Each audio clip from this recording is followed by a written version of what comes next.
If you're heading to a Magic the Gathering pre-release, you'll want to watch this video. I'm about to go over a bunch of sealed deck tips for deck construction, your mana base, and more. Hi, I'm ZBexx. I'm a professional cosplayer and trading card game personality, and I get asked the same questions every time at my local game store. Pre-releases are my favorite type of event. As a new player, everybody's on even ground because you're getting 6 packs of the newest set and building a 40 card deck. You will want 23 creatures and or spells and 17 lands. Now, if you're a risk taker like me, I almost always do only 16 lands. However, if you're going 3 colors, you might want to do 17 or even 18 just to make sure you draw the land you need consistently. You really want at least 15 creatures. Now, if you're an expert deck builder and you're going to do a spell slinging prowess type instant and sorcery deck, you might be able to get away from that. But especially for newer players, having at least 15 creatures is going to guarantee that you will have more creatures to play. First, let's talk about cards that you want to play. I am an MTG ambassador for MTG Foundations, so that's part of the reason why we're specifically looking at cards from this set. If you're watching this video in the future, you'll still be able to pick up a ton of helpful hints for any future pre-releases. Planeswalkers in this set are really powerful and pretty easy to play since they are all monocolored. Let's look at a Johnny Caller of the Pride. First off, this is only a 3-cost Planeswalker, so it's not going to affect your curve too much. If curve doesn't mean anything to you, don't worry, I'll touch on that a little later in the video. It has to do with math. We'll make it easy. But a Johnny is great because he has the ability to make your creatures larger. His -3 ability can give your creatures evasive abilities like flying and double strike that will help you win combat. And also, his ultimate, if you need to get that far, can help create a bunch of cat tokens to help you go really wide. Other higher cost Planeswalkers in this set are also still worth running, like a new card, Chandra Flame Shaper. Now, this is 7 mana, and that's kind of the high end of cards that I like to play. However, Chandra has a huge payoff when you play her. You get to add 3 mana and exile cards from your library. You can play cards that turn, or if you had an additional card in your hand, let's say, I don't know, any 3-drop creature that's red, you could play it to have something out to protect her. So I really like Chandra in this scenario, even being 7 cost, because it's going to feel really cool to play her. I mean, look, you're like packing a punch. And her Flame Shapers +1 create a token of a copy of a target creature you control. So even if you didn't have another card in your hand that you wanted to play and you had a creature on the battlefield on your side, you can play her +1 her and still get some extra damage in, maybe even winning the game by turn 7 if your opponent has lost enough life. You're playing red, so you might be more aggressive than other decks. Day of Judgment is another great card that you can play in your pool if you open it. You might think, why would I want to destroy my creatures too? Babes, this is not for just your creatures. This is for when you are stuck in the mud, you are in trouble, you see your opponent has come out way faster than you. You need to handle the situation. And if you have Day of Judgment in your hand or even hoping to top deck it, you might not play a creature the turn before just because you know it's going to get destroyed. Obviously, if you open some big bomby cards like Italy, you're definitely going to be playing them. You get a huge payoff, extra cards from each player's library that you can cast. Plus, it's a 6/6 for 6. One of the new bombs that I really like as well, Curator of Destinies, a 5/5 flyer for 6 that can't be countered. If you open these cards in your pool and you have colors in your pool to support it, definitely play these. Now, you might find some other exciting rares in your pool that you can play that have a typal theme. By this, I mean creature type, like zombies. Zul Ashur Lich Lord is only a 2-cost rare, which is pretty exciting. And the key ability down at the bottom here, You may cast target zombie creature card from your graveyard this turn. There's a lot of other types that are supported besides just zombies. Like there's a lot of elves prevalent in this set. So if you're looking to build a thematic deck, you're probably not going to have a ton of them in your sealed pool out of 6 packs, but I would look to be playing at least 6 or 7 of these things minimum. Try to look for those keywords like zombie on the card so you can get the payoff if you have this creature in play. Another really cool card that's a little bit lower costed than some of the other ones we were looking at, Loot, Exuberant Explorer. It's only 3 mana and a 1/4. It lets you accelerate your lands. And if you do get to turn 6 where you're able to use the activation, you're getting more creature cards off the top. So playing these rares that are a little bit lower in the mana cost is really great. I say if you've got a ton of these that are from the 2 to 4 drop range in your rare slots, or even really good uncommons, definitely play them. Another really important thing when you're going to your pre-release, besides having some evasive abilities like flying, first strike, you want to have removal spells. Removal spells are key in order to get past your opponent in certain situations.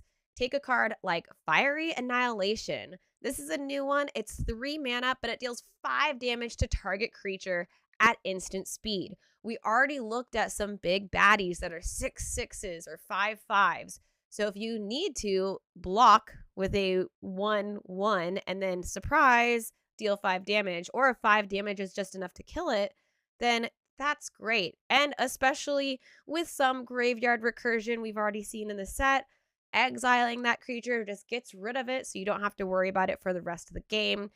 Out of the 23 creatures and or spells, I would recommend having at least 3 to 4 pieces of removal. More if you have it in your card pool in the colors you want to play. And now that I'm dropping all of this terminology like card pool, mana curve, let's get more into the actual deck building itself. To help me do this, I'm going to pull up some of the past decks that I've built at pre-releases.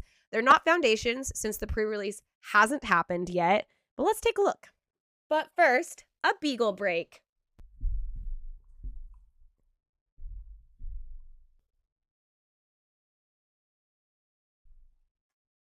First off, your mana curve is definitely math. I like to lay out my creatures in order from lowest cost to highest cost, and it should have a nice little bell graph flow to it. You can see where I've aligned my creatures from lowest to highest cost. And as I mentioned, I have a couple in the lowest spot, the most in the 3-drop spot, and then only 1 or 2, 5, 6, or 7 drops. Now, when you're having 5 drops, I feel like you can usually have 2 to 3 here. I didn't have that many that were worth playing, but 6 and 7 drops, I would really leave to a minimum of 1 or 2, because unless they have an ability like cycling on them that lets you use them in a different manner, you don't want to have too many big cards in your opening hand and die before you get a chance to even cast them. You can also see that I like to put my non-creature spells in mana curve order too. Here is a pre-release sealed deck from Duskmourn, the most recent pre-release. You can see as far as my 1-drop creatures, I don't have any, but I still have a few cards that I can play in my 1-drop spot.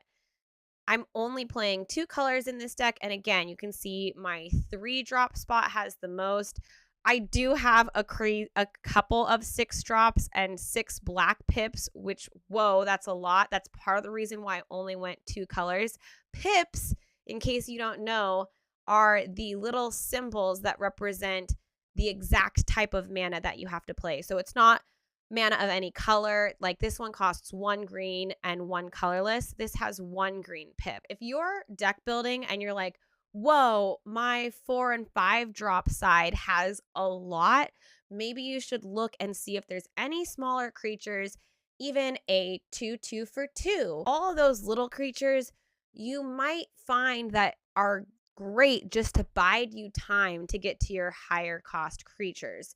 If you do face an opponent who has a very aggressive deck, maybe they've got a 3/1 for 2 or something that they're playing, you might be like, yeah, I'm okay with losing this 2/2 to stop 3 damage from coming at me, because if you take 3 damage on turn 2 and don't block it, and 3 damage on turn 3 and don't block it, and another 3 damage on turn 4, when let's say they've played other creatures too, so maybe you're even taking 5 damage on turn 4, you're up to at least 9 damage so far, which is down to 11 life. And honestly, when you get down to 10 life, you're kind of in the red zone and you need to be playing a little bit more defensive and really making some wise blocks. Keep that in mind. Playing smaller creatures that aren't the best but are in your colors can be helpful. Let's talk about how many colors you should play. So in this example, I'm only playing black and green. Part of the reason is because I'm playing a card that has 6 black pips. You shouldn't run into that too much in this set, but you can see I have a nice balance and some ways to find the different colors. This is a deck where I went with 3 colors instead of just 2, and this is great. I want to talk about the colors that I'm splashing. So when I say splash, I'm primarily a green and white deck, but I am splashing red for 1, 2, 3 cards, it looks like. And if you're playing a true 3-color deck, I had a pretty even split between all 3 colors. I've got early blue, early green, early red, both in a creature and my removal spells. You're going to play a pretty even mana base. That's not my favorite. Getting to play the cards that you draw based on the lands that you draw, you're going to have a better time if you can play the cards. That's just that bottom line. If you can play the cards, it will make your life more fun. So sometimes going 2-color in a pre-release is an okay option. If you are splashing a red card up in the 5-drop spot or 4-drop spot, that's okay because you'll have had some time to stall out and hopefully play other cards. Where the last pool that we were looking at, it was like, I hope I draw the right colors at the right time. Where this one, I definitely went way more heavy on the white and green cards. I didn't even need to think about playing a red card or getting a mountain until turn 3 or later. Most cards in this set of foundations are only 2-colored. However, there are some cards that are more colors.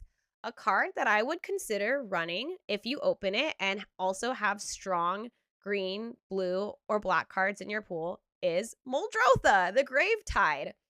Now, if we pretend that I opened this in the black and green deck from Duskmourn that we were first looking at, I would be totally okay playing this even if I didn't play any other blue cards. I had a 1-drop artifact that let me go search for any basic land. So early on, if I hadn't drawn a blue, I could go get it. I had some green creatures that let me ramp my mana so I could get to it sooner. I think even if you have a green creature that lets you do a mana of any color, that's great too. You have ways to get to it. It's also only 1 blue pip, so you're not needing like 3 blue pips or something insane in a black and green deck, so it's not too much of a stretch to play Muldrotha. So here's a card that I would not recommend playing. Progenitus. This requires 2 white pips, 2 blue pips, 2 black pips, 2 red pips, 2 green pips. I would prefer, if you were trying to play this card, that you use something like Zombify to reanimate it from your graveyard, rather than trying to build a deck with a mana base that can support this. Coma, World Eater. Now, this is 7 mana, so it's definitely on the high side, but hopefully since you'll have green, you'll have some things that'll help you play mana faster, like elves that tap to add mana. It's an 8/12 with Trample, Ward 4. This is a huge playoff. It can't be countered, so if you can cast this, I feel pretty confident about your ability to win this game. This card does have 2 green pips and 2 blue pips. Like we talked about earlier, cards over 4 mana, I'm not as concerned about the fact that it is so needy on the colors that you need to play it, especially with some of the common come into play tap lands. Coma is one of these cards that has multiple pips that I say play if you open it. I think you generally only need 1.5 lands for the number of cards that you're splashing a color with. So in this one, it looks like I have 3 red cards. So in order to splash red, the number of mountains that I would want, 1.5 times 3 is 4.5. So I really only need 4 to 5 mountains because I don't need them until later in the game. And I can run a majority of plains and forests. It looks like I also happen to have a couple of tri-lands here. So out of 16 lands, if 4 of them were mountains, I could run 6 plains, 6 forests, maybe even 7 plains with how much white I've got going on here, and be able to pretty consistently get the mana that I need. Now, let's look at a more tricky mana base. Back to that Outlaws of Thunder Junction mana base. I like to focus in on the first 3 columns. So if I count my pips, you can do this for your entire deck, but the first 3 drops are going to be what you see most often first. That's what you're going to be able to play in order to survive to get to the later parts of the game. So I count 1, 2, 3, 4, 5 blue, 1, 2, 3, 4, 5, 6, 7, 8, 9 green, and 2 red. Right away, I know that I need blue and green way sooner than I need red. Even though I do have a double red pip, it's way later. The red splash, I'm splashing, we're going to call it a splash, even though it's kind of a true 3-color deck. 1, 2, 3, 4, 5. Let's just ignore the double red card for now. In comparison to all the other blue and green pips that I have, I would say you're going to want more islands and forests than mountains. If you're needing cards to cut, you might cut a 2-drop like Malcolm of the Eyes or Mind Raider and play a different green or blue creature or spell sooner so that you can just worry about having the red at the top end, which these are bigger, bombier cards anyway that might help swing the game your way. That's my rule of looking at the first 3 mana value columns. You can also do this with the full deck if you're kind of wanting to figure out how much mana to run. Let's check out this 3-color deck. I did have a majority of green. I ran 8 forests, 5 islands, and 3, really only 15 lands. I had some ways to fix my mana pretty early. I had Sylvan Scrying, which gets you a land. I had this map, which gets you a land. Blister Pod can produce mana. So I felt pretty confident as long as I had green, I could get to my red and my blue and be okay. Take a look and count up all of your pips. I do count every single pip, so that way as you're counting, you'll have more pips for green because you know that green is more important for you to play because I have double green cards.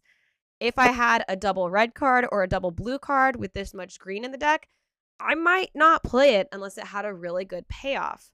I would love to get more in depth to tips for anybody who needs them. So please leave me any questions you have down below and I will do my best to answer them before this weekend in a follow-up video. Thanks so much for watching this video. Make sure to slam the subscribe button because I'm about to be ramping up doing more YouTube videos here on the channel. I hope you have a great time doing the Foundations pre-release or any future sealed events. Save this video in case you need to come back to it. And remember, you are fabulous.